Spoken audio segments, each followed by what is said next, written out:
Merci de vous joindre à nous. Affaire de la caisse d'avance de la mairie de Dakar. Khalifa Ababacar Sall et ses co-inculpés font face au juge ce jeudi, mais les avocats de la défense dénoncent une violation des droits de leurs clients. Malgré tout, ils se disent optimistes. Rohandong.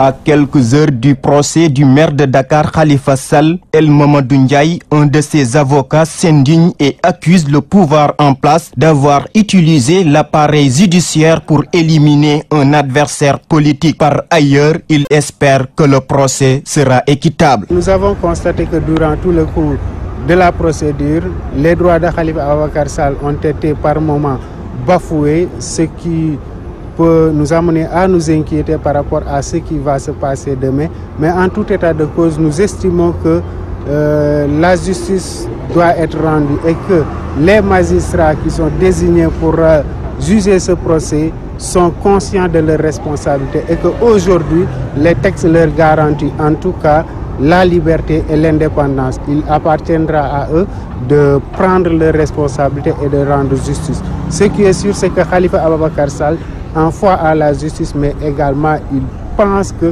les juges feront exactement ce que la loi leur impose, c'est-à-dire dire le droit. Le député Alioune Badara Diouf, membre de la mouvance présidentielle, quant à lui, demande à l'opposition d'arrêter de politiser l'affaire Khalifa Sall et laisser la justice faire son travail. Pas mal de fois, la justice a eu à débouter l'État du Sénégal. Donc, on doit lui faire confiance. Et aujourd'hui, on sait que tout détenu aspire quand même au jugement. Pourquoi pas le cas de Khalifa Sall? Pourquoi essayer de politiser la chose? Khalifa a des démêlés avec la justice. Donc, mais attendons, n'est-ce pas? Si aujourd'hui, il n'a rien fait, mais il sera libéré. Mais s'il a fait quelque chose, s'il est fautif, il doit subir une peine comme tout le monde. Le maire Khalifa Sall est accusé de détournement de deniers publics dans l'affaire dite de la caisse d'avance de la mairie. Désolation, émoi et tristesse, ce sont les sentiments les mieux partagés dans la famille du maire de Dakar. À quelques heures de l'ouverture du procès de la caisse d'avance trouvée au domicile familial à Grand-Yoff, les parents de Khalifa Sall dénoncent les dérives du pouvoir de Macky Sall, non sans rappeler aux magistrats que les actes qu'ils posent seront rejugés devant Dieu. Suivons leur réaction. Nous, membres de la famille, nous sommes très inquiets et attristés, mais nous remettons tout entre les mains de Dieu. Les juges jurent devant Dieu qu'ils ne vont dire que le droit. Donc nous attendons ce qu'ils feront. Voyez, ce à quoi nous assistons n'est pas un procès. On n'a jamais eu de procès. On n'a rien fait de mal. Mais ici, c'est le pouvoir qui décide comme il veut. Et le président oublie que son élection dépend en grande partie des efforts de Khalifa Sall.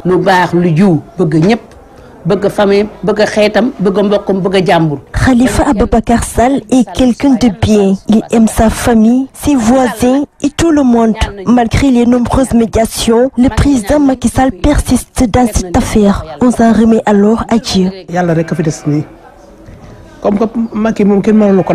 Puisque personne ne peut faire reculer le président Macky Sall, les religieux ont tout prié qu'il arrête, mais il s'entête parce qu'il a peur de Khalifa Ababacar Sall. Il ne veut pas d'adversaire politique. Pas question pour l'opposition significative de rejoindre la table de concertation comme le souhaite l'ambassadeur Seydou Nourouba. Le député Mamadou Diop de Croix exige la mise en place d'une commission avant d'aller à un quelconque dialogue. Nous l'écoutons au micro de Abdou Khoudous Diallo. Si sur le plan de la loi électorale nous n'avons constaté aucune anomalie, nous nous sommes quand même posé des questions sur des groupes qui se constituaient et venaient ensemble du même car rapide, souvent les week-ends pour s'inscrire. Question. Quand vous vous êtes posé des questions, avez-vous parlé à la CEDA de Dakar, la commission? Réponse. Non, mais avec le recul, on le regrette. La commission leur dit, il paraît que certains certificats de résidence étaient revêtus de fausses signatures. Réponse. Nous ne saurions le dire car nous ne connaissons pas la signature de la personne habilitée à en délivrer. Question. Ces certificats ressemblent-ils à celui-ci? Et donc, on sort le bon certificat et on leur montre. Ils regardent, ils disent oui, c'est le même certificat, à la différence de la signature. Ça veut dire qu'il y a un problème. C'est donc le vrai certificat est, a une signature qui ne correspond pas aux autres signatures qu'ils ont utilisées pour s'inscrire. Donc, alors ça s'est passé à Dakar, ça s'est passé à Touba, ça s'est passé partout. C'est pour ça qu'à Dagana, il y avait des milliers et des milliers de gens qui ont voté à Dagana sans habiter à Dagana. Bien. Sur Touba, 220 bureaux de vote n'ont pas fonctionné. Des élèves de Richard Toll ont été inscrits à Dagana. On les a interrogés. Ils disent non, nous habitons Richard Toll. C'est un certain Lamine Dieye qui nous a amenés à Dagana et nous a inscrits là, mais nous, on n'habite pas à Dagana. Donc, tous ces faits de sabotage du scrutin sont sus par le gouvernement. M. Ba ne peut pas être là tout seul, entouré des fonctionnaires du ministère de l'Intérieur qui sont à la base de ce sabotage. Nous estimons qu'il faut revoir ce schéma-là. Toujours en politique, la saignée continue au parti Rewmi. Le député Samba Bathily quitte Idrissa Seck, le désormais ex-secrétaire général chargé de l'organisation fustige ce qu'il qualifie de mauvais management et de manque de démocratie au sein de Rewmi. Au cours d'une assemblée générale à Pékin, il a annoncé la création d'une nouvelle formation politique. Samba Bathily est au micro de Théodore Semedo. Au sein de Rewmi, nous avons constaté qu'il y a un problème de management. Le leader du parti, Idrissa Seck, a légué le parti à un frère qui n'a pas d'expérience politique. C'est pour cela que nous avons constaté qu'au sein de ce parti, on a un problème de management, de démocratie interne et beaucoup de complicité contre des responsables qui travaillent.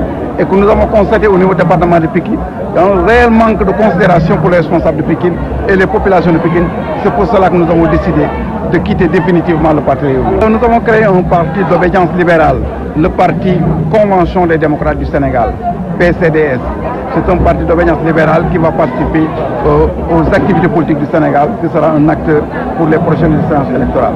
Nous venons tout juste avec des responsables de créer ce parti. On va se réunir pour faire notre plan d'action, pour voir nos objectifs à court terme, moyen terme et à long terme.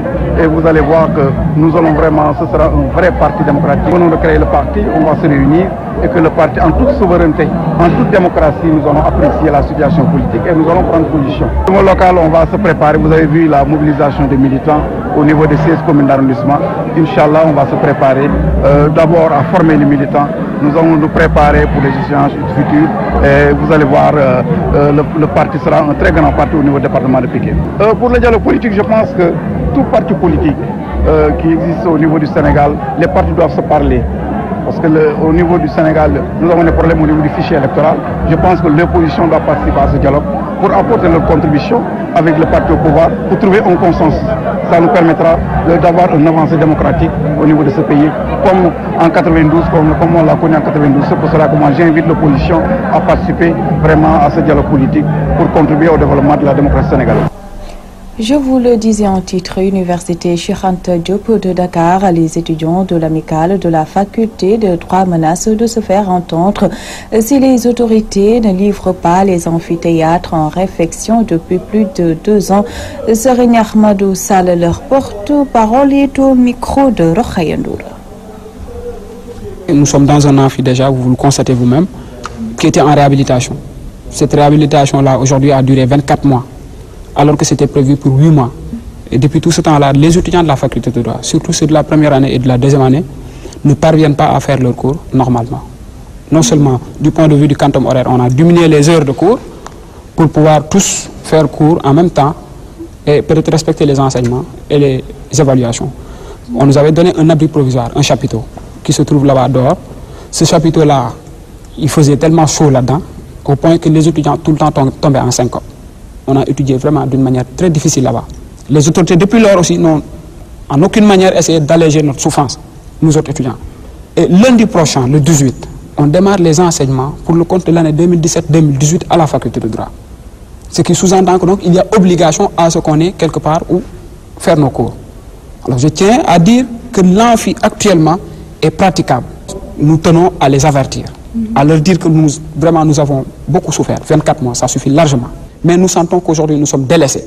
Quand il s'agit d'augmenter des droits d'inscription, ils le font sans état d'âme. Quand il s'agit de diminuer les étudiants attributaires de bourse, ils le font sans état d'âme. Nous en avons marre. Ce que nous pouvions faire les années antérieures par rapport à nos vieilles pratiques, nous le pouvons jusqu'à présent.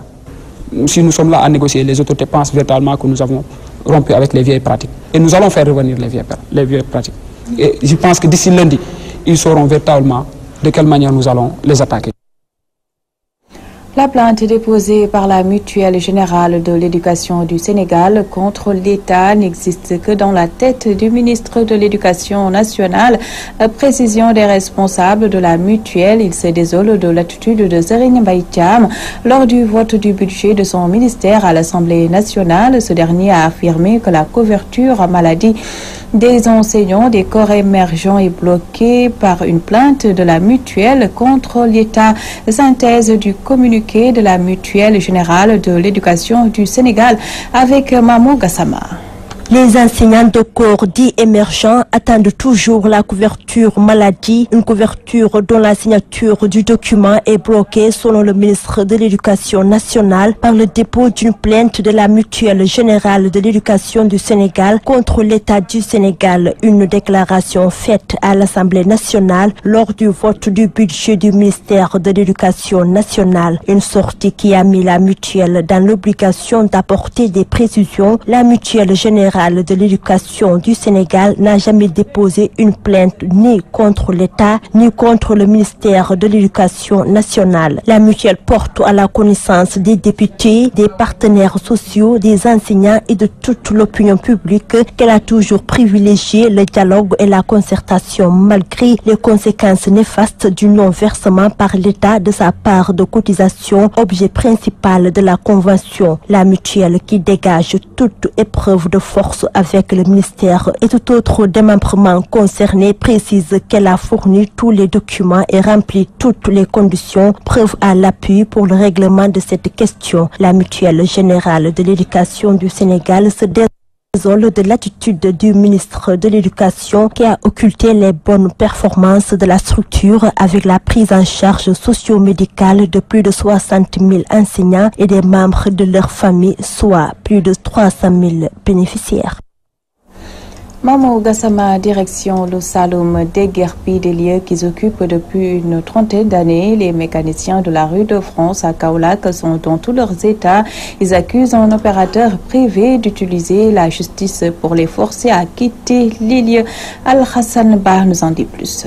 Un opérateur privé fait déguerpir des mécaniciens, des tôliers et caroleurs dans leurs ateliers qu'ils occupaient depuis 30 bonnes années. Et pourtant, les lieux ne lui appartiennent pas selon les victimes. Depuis 30 ans. Nous occupons les lieux depuis 30 ans et cette propriété appartenait à Isiman.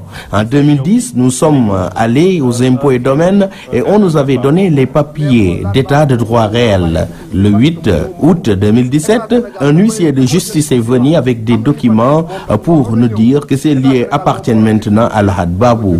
Je ne comprends pas. Lahad Babou ne doit pas nous exclure de ces lieux. C'est l'État du Sénégal qui devait s'en occuper. Ces travailleurs soutiennent qu'il y a faux et usage de faux dans les papiers et le démontrent. 1084 mètres carrés. Les papiers qu'ils ont attestent que le sieur a 1084 mètres carrés alors que l'espace que nous occupons fait 2280 mètres carrés. En plus, les numéros de lot ne correspondent pas. Il a lot 118 B1 79 20 et nous avons avec nous 295K lot 118. Cela montre tout seulement qu'il y a faux et usage de faux et leurs documents ne me démentiront pas. Surpris par cette opération de déguerpissement, les ouvriers sont convaincus qu'il y a anguille sous roche. Ce n'est pas du tout clair, il y a anguille sous roche, car un titre foncier ne peut en aucun cas être délivré comme bail. Si c'était le cas contraire, là d'accord, mais on peut dire qu'il y a un forcing de sa part. Il nous avait dit ouvertement qu'il a les moyens pour manipuler qui il veut, que ce soit la justice ou l'administration, et c'est fait. Comment peut-on priver à une trentaine d'individus de travail pour un X Richard? Dites-moi, dans quel pays de droit nous sommes? Vraiment, c'est désolant. Maître Moussaba, huissier de justice chargé de cette affaire, qui avait tenté de régler ce différend entre les deux parties, se dit aujourd'hui contraint de faire que son boulot. Je suis exécutant, mais autant je suis exécutant, je suis éducateur et je suis à la fois également conseiller. J'ai eu à vouloir les rapprocher, toutes les parties. Ils ne s'entendaient pas, le tribunal a rendu une décision, je suis tenu de respecter la décision du tribunal en exécutant, c'est tout. Kaulak, Al-Hassan Ba, Abdoulaye Dia, Walfadjri.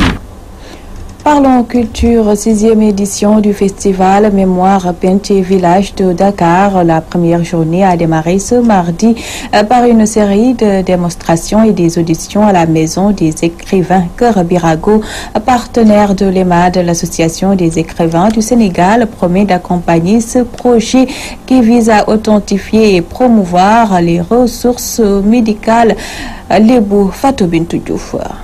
Après le lancement de la 6e édition du FESPENC à Sorano, la Maison des écrivains Kër Birago Boubès a abrité le démarrage de la première journée du festival Mémoire des Penc et Villages de Dakar, un moment marqué par une série de démonstrations et des auditions. Nous démarrons aujourd'hui la série de démonstrations par une audition des interprètes pressentis ici à la Maison des écrivains Kër Birago Boubès, le festival Mémoire des Penc et Villages de Dakar, Dakarou Demb, lancé en 2010 avec pour ambition la revisitation et la revalorisation du patrimoine historique, culturel et artistique du peuple lébou, en est à sa 6e édition, placée sous le signe de la sauvegarde des musiques traditionnelles lébou. Une cérémonie marquée par une forte mobilisation de la communauté lébou, des acteurs culturels et des dignitaires. L'Association des écrivains du Sénégal compte accompagner ce projet de l'EMAD, une initiative bien saluée par le président Alioune Badara Bèye.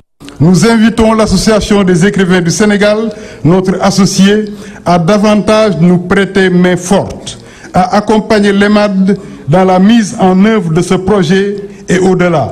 Nous invitons ses membres à aider notre peuple à sauver son âme, à aider le Sénégal, l'Afrique à s'ouvrir au monde en restant enraciné, comme disait Senghor. may gërëm ñi nga xam ni ñoo am initiative bi muy ki ma ci commencé muy mon frère et ami Abdoul Khadr Gaye li mu entamé ñuy ñaan ci yàlla mu terminer ko muy bénéfice toute la collectivité, pour ne pas dire la communauté lébou. Tente des mouvements et associations pour le développement invite l'État à appuyer les acteurs culturels lébou.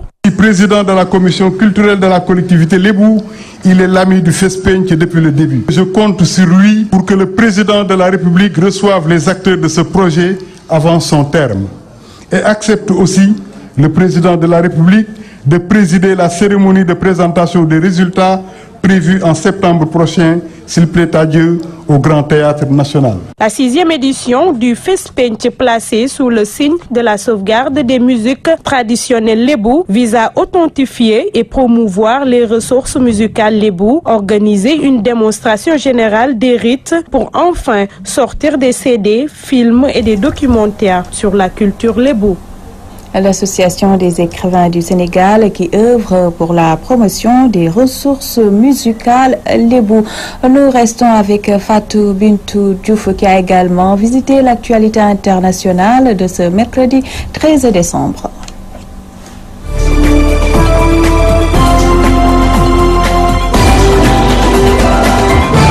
205 migrants ouest-africains voulant joindre le Gabon, l'embarcation de fortune a été interpellée par les gardes-côtes équato-guinéens. À son bord, 3 femmes enceintes et un nouveau-né, des ressortissants du Bénin, du Nigeria et du Togo. Tous ont été placés au commissariat central de Nalabo pour un rapatriement vers leur pays d'origine. Le Gabon et la Guinée équatoriale voient arriver depuis des années à leurs frontières terrestres et maritimes de nombreux migrants africains attirés par l'économie relativement forte de ces deux pays pétroliers. À l'invitation d'Emmanuel Macron, les présidents du Mali, du Burkina Faso, du Tchad, du Niger et de la Mauritanie se retrouvent ce mercredi près de Paris autour de la chancelière allemande Angela Merkel, du président de la Commission de l'Union africaine et de nombreux partenaires pour redynamiser l'accord de paix au Mali qui peine à se mettre en place et trouver les fonds pour la lutte contre le terrorisme qui ne baisse pas le pied dans la région. Et concernant le financement, le président français a annoncé que l'Arabie Saoudite comptait apporter 100 millions d'euros, les Émirats Arabes Unis 30 millions, ce qui constituerait une avancée sur la question du financement. Une explosion a fait 2 morts dans la bande de Gaza ce mardi. Il s'agit de 2 membres du djihad islamique. Selon le mouvement islamique palestinien, ils ont péri au cours d'une mission de djihad. Sans donner plus de précision, les autorités gazaouies ont-elles évoqué une frappe israélienne, ce que l'État hébreu a formellement interdit.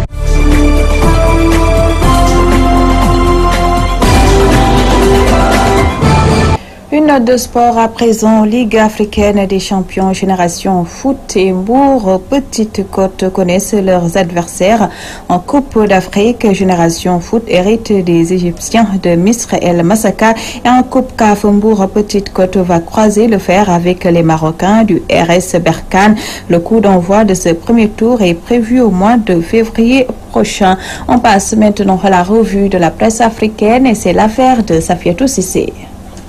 Bonsoir. Ça commence mal pour la fédération turque Marif. Maliweb qui relaie l'information fait savoir par ailleurs que le flambeau est manifestement mal tenu par les remplaçants de Collège Horizon que le gouvernement turc a imposé à son homologue malien aux grandes dames des apprenants nationaux et de leur encadrement pédagogique. Selon la rédaction du site, les avantages miroités en termes d'augmentation de salaire, de conservation des emplois et d'amélioration de conditions de travail ne sont que leurs. Et pour cause, le réaménagement du programme scolaire par les nouveaux arrivants s'est soldé par la suppression de certaines disciplines comme l'apprentissage des matières scientifiques en anglais, ce qui a entraîné par conséquent la suppression de postes et d'emplois. Toujours selon Maliweb, les conditions d'études ont connu parallèlement un net recul qui se traduit par une dégradation de la salubrité dans pratiquement tous les établissements. Plus de savon dans les toilettes, a confié une source bien introduite selon mon confrère Mahmoud Diko. Éducation toujours, restons-y avec ici le même.com qui nous mène au Togo et renseigne que des élèves sont en colère à Badou. La crise dans le secteur de l'éducation avec la descente des élèves dans les rues commence par gagner les autres villes du pays. Ce matin par exemple, ce sont les élèves de Badou, localité située à 243 km au nord de Lomé dans la préfecture de Wawa qui font parler de. IZF de son côté nous mène au Soudan et fait part du pari des journaux en ligne pour contourner la censure. Poursuivant, il rapporte, assis dans son bureau donnant sur le Nil bleu à Khartoum, le journaliste soudanais Adil Al-Baz assure qu'il ne craint plus la censure des autorités depuis qu'il a lancé son journal en ligne. Nous sommes libres de publier ce que nous voulons sur notre journal en ligne, confie cet ancien rédacteur en chef d'un journal papier dans les locaux de son nouveau média lancé cette année dans un pays où la censure n'a cessé de croître au fil des années. Lui et d'autres journalistes ont quitté le papier pour tenter l'avenir du net dans le but de continuer à faire du journalisme indépendant. A souligné également qu'environ une dizaine de journaux en ligne, tous en langue arabe, ont ainsi vu le jour cette année. Au même moment, le redouté service national du renseignement et de la sécurité continuait à saisir des exemplaires de quotidiens après la publication d'articles hostiles au régime du président Omar el-Bashir. Au Soudan, les autorités s'appuient sur un arsenal législatif pour limiter la liberté de la presse, selon des journalistes qui déplorent une censure grandissante depuis l'indépendance du Soudan du Sud en 2011. Direction Zéré Corée avec africaguinée.com qui révèle 422 travailleurs licenciés. Selon les journalistes guinéens, la société Forêt Forte, qui emploie plus de 1500 personnes, vient de licencier 442 de ses travailleurs, s'exclament mes confrères guinéens. Et pour cause, les difficultés économiques auxquelles sont confrontées l'entreprise qui vient d'annoncer la triste nouvelle à ses employés à travers des correspondances. Interrogé, le ministre Boubacar Bari, en charge des petites et moyennes entreprises, dit n'avoir pas été mis au courant. C'était l'édition du 20h. Merci de nous avoir prêté attention. Retrouvez à 21h à Diop Ndiaye Diagne dans Célébéyon. Excellente soirée à tous.